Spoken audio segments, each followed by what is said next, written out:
Assalamualaikum warahmatullahi wabarakatuh. Kenalkan, nama saya Ahmad Dimyati Amin, NIM 1220128 dari kelompok 2 yang ingin mempresentasikan rukun-rukun sholat dan hal yang membatalkan sholat. Yang pertama, rukun-rukun sholat. Rukun-rukun sholat adalah setiap perkataan atau perbuatan yang wajib diamalkan dalam sholat. 13 rukun sholat berikut ini adalah rukun sholat yang dapat Anda pahami. Yang pertama, berdiri bagi yang mampu. Rukun pertama adalah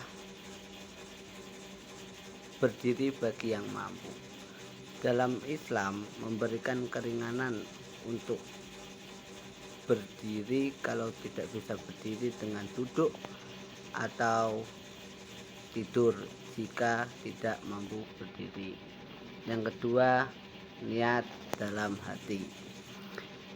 Niatkan melakukan sholat hanya kepada Allah.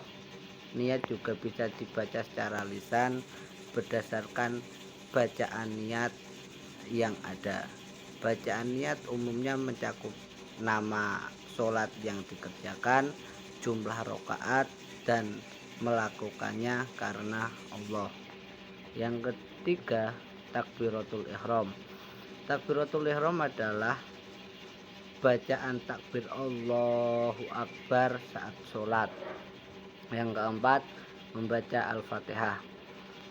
Pada setiap rakaat sholat, surat Al-Fatihah wajib dibaca pada setiap rakaatnya. Surat atau ayat pendek sunnah dibaca setelah membaca Al-Fatihah. Yang kelima, rukuk dan tumakninah.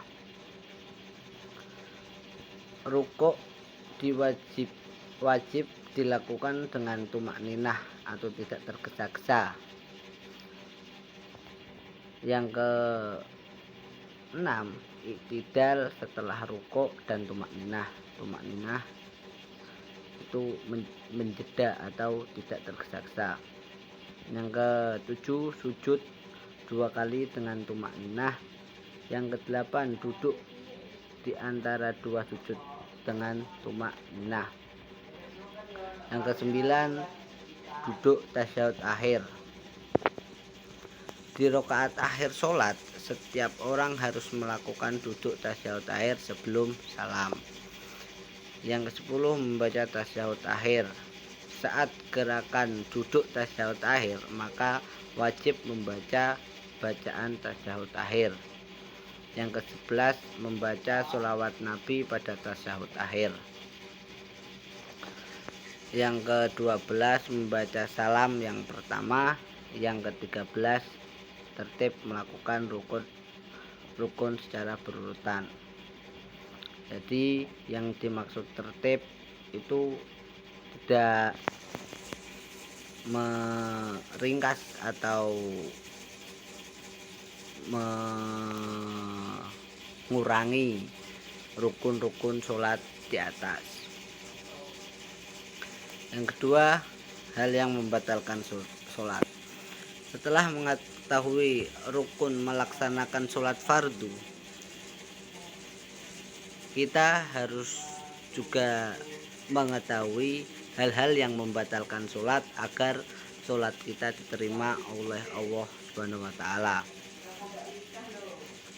Yang satu, jika salah satu syarat atau rukun sholat tidak dikerjakan atau sengaja tidak dikerjakan. Yang kedua, menambah rukun berupa perbuatan. Yang ketiga, terkena najis yang tidak dimaafkan.